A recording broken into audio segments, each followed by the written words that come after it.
नमस्ते बच्चों। बच्चों, जैसे कि आप सभी को पता है कि हमारा फिजिक्स का जो सिलेबस है वो दो भागों में डिस्ट्रीब्यूट है, दो भागों में वितरित है। तो भाग 1 और पार्ट 1 और पार्ट 2 यानी भाग 1 और भाग 2। तो हमारा भाग 1 का जो सिलेबस है वो कंटिन्यूसली चल रहा है, जिसमें हमारा विद्युत और चुंबकीय क्षेत्र तथा प्रत्यावर्ती धारा और वैद्युत चुंबकीय तरंगे आएगा। अब हम इसमें यहाँ पर भाग 2 को भी साथ साथ सिलेबस को कवर करते चलेंगे। तो यहाँ पर सबसे पहले मैं भाग 2 का इंट्रोडक्शन के बारे में आपको बताती हूँ। भाग 2 में जो है सबसे पहले हमारे पास प्रकाश के बारे में हम चीज़ों को जानेंगे। ठीक है, प्रकाश के बारे में अगर हम चीज़ों को जान रहे हैं तो सबसे पहले हमें जानना होगा कि प्रकाश क्या है। तो प्रकाश एक प्रकार की ऊर्जा है। प्रकाश एक प्रकार की हमारे पास ऊर्जा होती है जो हमारी आंखों पर दृष्टि संवेदनाओं को उत्पन्न करती है, जिसके कारण हमें प्रत्येक वस्तु दिखाई देती है। तो प्रत्येक वस्तु दिखाई हमें प्रकाश के कारण देती है, और इसके साथ साथ एक हमारे पास प्रकाशिक यंत्र, प्राकृतिक प्रकाशिक यंत्र होता है, जो होती है हमारी आंखें। ठीक है, इसके बाद अगर हम बात करें प्रकाश की, तो प्रकाश जो है वो प्रत्येक वस्तु पर, ठीक है, किसी भी वस्तु पर प्रकाश जो है वो क्या होगा, परावर्तित होता है। यानी किसी वस्तु पर प्रकाश आपतित होगा और परावर्तित होकर हमारे आंख पर आता है, जिसके कारण हमारे आंख का लेंस जो है वो उसको डिफाइन करने में, उसकी प्रतिबिंब बनाने में हमारी मदद करता है और हमें वस्तु दिखाई देती है। वस्तुएं जो है वो दो प्रकार की होंगी, दीप्त वस्तुएं और आपका अदीप्त वस्तुएं। दीप्त वस्तुएं जो स्वयं प्रकाश उत्पन्न करती हैं उन्हें हम दीप्त वस्तुएं कहते हैं। जैसे हमारा सूर्य, तारे, ठीक है, ये सभी बल्ब हमारा दीप्त वस्तुओं के अंतर्गत आता है। इसके पश्चात अगर हम बात करें अदीप्त वस्तुओं की, अदीप्त वस्तुएं वे वस्तुएं होती हैं जो बेसिकली क्या करेंगी, वो स्वयं के प्रकाश से प्रकाशित नहीं होती।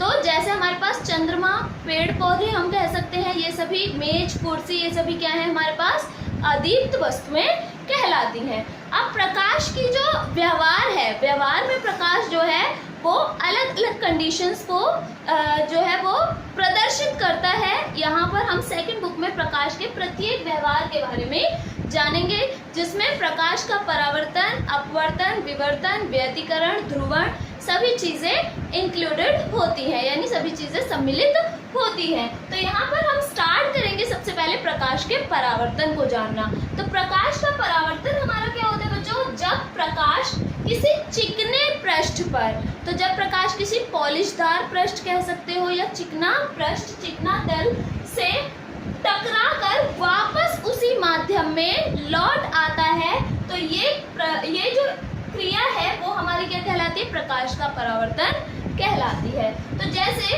यहाँ पर हमने यहाँ पर एक पृष्ठ लिया, चिकना पृष्ठ, जिसके एक और क्या कर दी, पॉलिश। ये जो पॉलिश है ये हमारी चांदी और पारे की होती है, चांदी या फिर पारा पदार्थ की हमारे यहाँ पर दर्पण के पास क्या होती है, पॉलिश की जाती है, और इसमें लोहे के तत्व का, लाल तत्व का प्रयोग करके हम क्या करते हैं, इसको पेंट किया जाता है। अब यहाँ पर अगर हम कह रहे हैं कि प्रकाश जो है वो किसी माध्यम में, किसी स्थिति में आया, यानी किसी चिकने पृष्ठ पर आपतित हुआ, तो ये किरण जो है, जो आपतित किरण को रिप्रेजेंट कर रही है, इसको हम कहते हैं आपतित किरण। तो ये आपतित किरण जो है वो पृष्ठ पर यहाँ पर पहुंची, इसके बाद क्या हुई, यहाँ से रिफ्लेक्ट यानी परावर्तित हुई, तो ये हमारी कौन सी किरण हो गई, परावर्तित किरण। और जो इसके साथ 90 डिग्री यानी पृष्ठ के साथ 90 डिग्री के एंगल पर है, ये हमारा होता है अभिलंब। और आपतित किरण यानी ये रही, और अभिलंब, आपतित किरण और अभिलंब के मध्य बनने वाला कोण होता है हमारा आपतन कोण, जिसको हम आई से प्रदर्शित करते हैं। तो यहाँ पर आई जो है वो हमारा क्या होगा, आपतन कोण। और इसी प्रकार परावर्तित किरण तथा अभिलंब के मध्य बनने वाला कोण जो है वो हमारा होता है परावर्तन कोण। तो यहाँ पर इसको R से रिप्रेजेंट करते हैं, तो R हमारा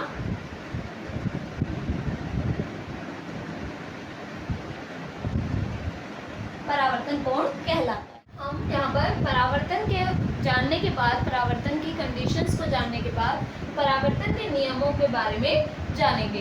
तो किसी भी परावर्तक तल से प्रकाश का परावर्तन निम्नलिखित दो तरीके से यानी दो नियमों पर डिपेंड होता है, दो नियमों पर आधारित होता है। तो प्रथम नियम इसका क्या होगा?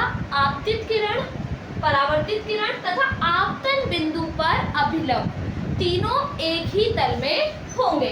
तो यहाँ पर हमने जो डायग्राम भी ड्रॉ किया था वो इस प्रकार से था कि हमारे पास अभिलंब ये रहा, आपतित किरण, परावर्तित किरण और आपतन बिंदु। आपतन बिंदु होता है ये वाला जिस पर आपतित किरण, परावर्तित किरण और अभिलंब तीनों मिलते हैं। तो यहाँ पर आपतित किरण, परावर्तित किरण तथा आपतन बिंदु पर अभिलंब तीनों ही क्या होंगे? कागज के एक ही तल पर स्थित होते हैं। दूसरे नियम के आधार पर परावर्तन कोण सदैव आपतन कोण के बराबर होता है। तो हमने अभी पहले जाना था यहाँ पर कि आपतित किरण और अभिलंब के बीच बनने वाला कोण आपतन कोण था, यानी कि हमारा आई जो है वो आपतन कोण है और आर जो है यानी परावर्तित किरण और अभिलंब के मध्य बनने वाला कोण परावर्तन कोण था। तो यहाँ पर आपतित किरण आपतन कोण जो है वो परावर्तन कोण के बराबर होता है, या कह सकते हैं परावर्तन कोण जो है वो सदैव आपतन कोण के बराबर होता है, अर्थात एंगल आई हमेशा इक्वल होगा किसके? एंगल आर के। ठीक है, परावर्तन की स्थिति में। इसके बाद हम जानेंगे कि प्रतिबिंब, हम प्रकाश के माध्यम से क्या कर रहे हैं? किसी भी वस्तु का प्रतिबिंब प्राप्त कर रहे हैं। तो प्रतिबिंब होता क्या है इसके विषय में हम जान लेते हैं। तो प्रतिबिंब, जब प्रकाश किरणें किसी वस्तु से चलकर, अगर प्रकाश की किरण किसी वस्तु से चलकर परावर्तित होंगी या अपवर्तित होंगी, यानी यहाँ पर प्रतिबिंब जो है वो परावर्तन की स्थिति में भी बनेगा और अपवर्तन की स्थिति में भी बनेगा। तो यहाँ पर जब प्रकाश की किरणें किसी वस्तु से चलकर परावर्तन या अपवर्तन के पश्चात किसी दूसरे बिंदु पर जाकर मिलती हैं या कह सकते हैं मिलती हुई प्रतीत होती हैं या दूसरे बिंदु पर आती हुई प्रतीत होंगी, तो इस बिंदु को यानी ये जो हमारा बिंदु जिस पर मिली है उस बिंदु को पहले बिंदु का प्रतिबिंब कहते हैं। प्रतिबिंब हमारे दो प्रकार के होते हैं, एक होता है हमारा वास्तविक प्रतिबिंब और एक होता है हमारा आभासी प्रतिबिंब। वास्तविक प्रतिबिंब के लिए कह सकते हैं जब प्रकाश की किरणें किसी वस्तु से चलकर परावर्तन या अपवर्तन के पश्चात किसी दूसरे बिंदु पर वास्तव में मिलती हैं। तो वास्तव में यदि मिलेंगी तो वो वास्तविक प्रतिबिंब को प्रदर्शित करेगा, यानी वास्तविक प्रतिबिंब बनेगा। उस स्थिति में वास्तविक प्रतिबिंब को हम पर्दे पर प्राप्त कर सकते हैं।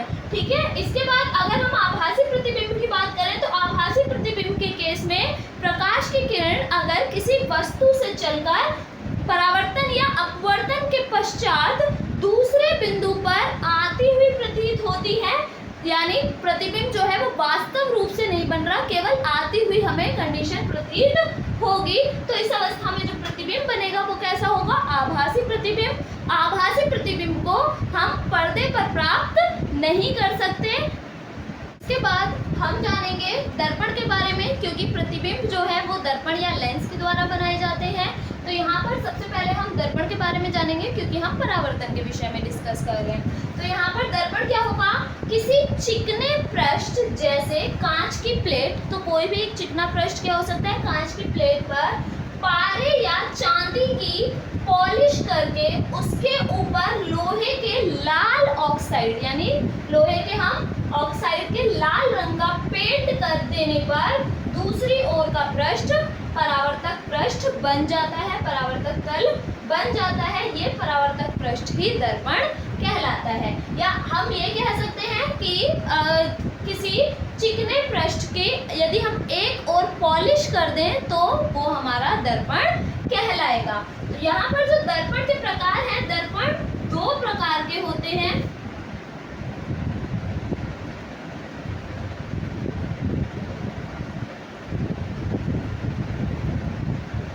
दर्पण दो प्रकार के होते हैं, वो कौन कौन से हैं? एक तो हमारा समतल दर्पण और दूसरा गोलीय दर्पण।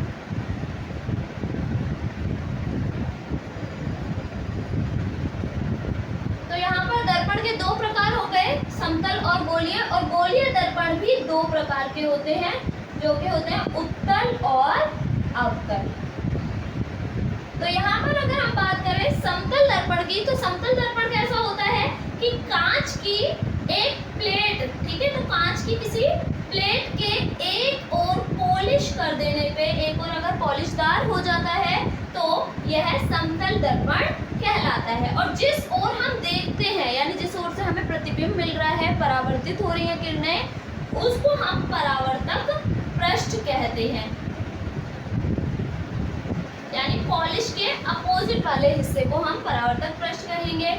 यहाँ पर हम आते हैं उत्तल और अवतल, यानी गोलीय दर्पण। सबसे पहले हम जानते हैं तो गोलीय दर्पण क्या होगा कि किसी खोखले गोले के एक भाग को अगर हम काट के एक और पॉलिश कर देते हैं तो वो आपका गोलीय दर्पण बन जाता है। तो यहाँ पर जैसे कि यहाँ पर हमने दो दर्पण, मैंने यहाँ पर ऐसे अज्यूम किया है कि ये दोनों ही क्या है कि किसी भी गोलीय पृष्ठ का क्या कर लेंगे, कुछ भाग काट लेंगे। तो एक भाग को अगर हम, कितना पार्ट आ गया, अगर हम इसको पॉलिश कर देते हैं, अब इसमें पॉलिश क्या हो सकती है, उभरे हुए हिस्से पर हो सकती है और दबे हुए हिस्से पर हो सकती है।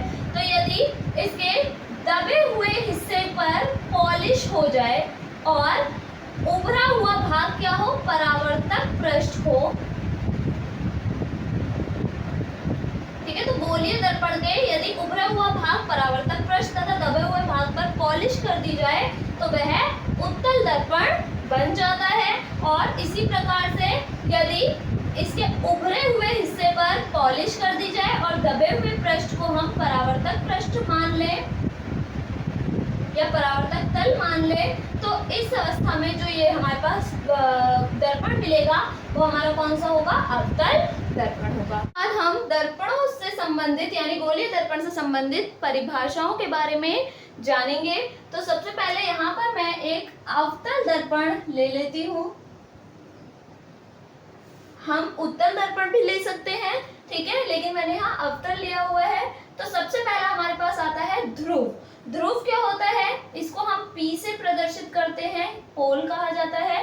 तो किसी दर्पण के मध्य बिंदु को, तो दर्पण के मध्य बिंदु को हम क्या कह देंगे, यहाँ पर ध्रुव कहा जाता है। इसे हम P से प्रदर्शित करते हैं। फिर आते हैं हम वक्रता केंद्र पर। वक्रता केंद्र गोलीय दर्पण के लिए क्या होगा कि जो हमारा दर्पण है, तो दर्पण जिस खोखले गोले से मिलकर बनता है, तो दर्पण हमने एज्यूम किया कि जो मेरा दर्पण है वो ये खोखला गोला था जिसको कट करके बनाया गया। तो गोलीय दर्पण जिस खोखले गोले का भाग होता है उसके केंद्र को वक्रता केंद्र कहते हैं। वक्रता केंद्र को C से प्रदर्शित करते हैं तथा ध्रुव इसके बीच का बिंदु था। तो ध्रुव तथा वक्रता केंद्र तक की जो बीच की दूरी है ये हमारी होती है वक्रता त्रिज्या, जिसे हम R से प्रदर्शित करते हैं, ठीक है। इसके बाद हमारे पास मुख्य अक्ष। मुख्य अक्ष के लिए हम कह सकते हैं कि वक्रता केंद्र तथा ध्रुव को मिलाने वाली रेखा। तो अगर मैं वक्रता केंद्र यानी C और ध्रुव यानी P को मिलाते हुए एक रेखा खींच दूं तो ये रेखा क्या कहलाएगी, मुख्य अक्ष। तो ये हमारे गोलीय दर्पण का क्या होगा, मुख्य अक्ष कहलाता है। और हम जब भी किरणों को आपतित करते हैं तो वो मुख्य अक्ष के समांतर आपतित किया जाता है। तो ये हमारा मुख्य अक्ष कहलाएगा। इसके बाद हम आते हैं द्वारक पे। तो द्वारक क्या होगा, तो गोलीय दर्पण का जो बाहरी हिस्सा है, बाहरी हिस्सा मतलब इस पॉइंट से इस पॉइंट वाला ये बाहरी हिस्सा है। तो ये एक जीवा बन रही है, ठीक है, एक रॉड बन रही है। तो इसको हम क्या कहेंगे, द्वारक कहते हैं। द्वारक को हम M1, M2 या अनदर किसी नाम से भी रिप्रेजेंट कर सकते हैं। जैसे ये वाला दर्पण है तो ये हमारा इसका जो द्वारक है वो क्या है, M1, M2, यानी इसका एक एंड से दूसरे एंड तक का यानी बाहरी पृष्ठ के जीवा को हम द्वारक कह सकते हैं। यहाँ पर नेक्स्ट आता है हमारे पास मुख्य फोकस। मुख्य फोकस क्या होगा हमारा कि जब भी प्रकाश की किरण मुख्य अक्ष के समांतर आपतित होती हैं। तो मुख्य अक्ष के समांतर अगर प्रकाश की किरण आपतित होती हैं तो वो परावर्तन के पश्चात, क्योंकि दर्पण पर आपतित हो रही है तो परावर्तित होंगी, तो परावर्तन के पश्चात जिस बिंदु पर मिलती है या जिस बिंदु पर आती हुई प्रतीत होती है वो उसका क्या कहलाता है, मुख्य फोकस कहलाता है। जैसे हम यहाँ पर ऐसे समझ सकते हैं कि यहाँ पर ये हमारे पास P था और ये हमारे पास इसका मुख्य अक्ष हो गया। तो मुख्य अक्ष के समांतर आने वाली जो किरणें हैं वो परावर्तित होने के पश्चात, ये मुख्य अक्ष है, तो परावर्तन के पश्चात जिस बिंदु पर आती हुई या जिस बिंदु पर मिलती हैं या जिस बिंदु पर आती हुई प्रतीत होती हैं वो हमारा मुख्य फोकस कहलाता है। फोकस दूरी के लिए हम कह सकते हैं कि ध्रुव तथा मुख्य फोकस तक के बीच की दूरी को आप फोकस दूरी कहते हैं। फोकस दूरी से को स्मॉल f से प्रदर्शित करते हैं। तो यहाँ पर अगर हम बात करें r और f के बीच यानी वक्रता के त्रिज्या तथा फोकस दूरी के बीच एक संबंध होता है कि वक्रता त्रिज्या जो है वो फोकस दूरी की दोगुनी होती है, या फिर हम कह सकते हैं फोकस दूरी जो है वो वक्रता त्रिज्या की आधी होती है।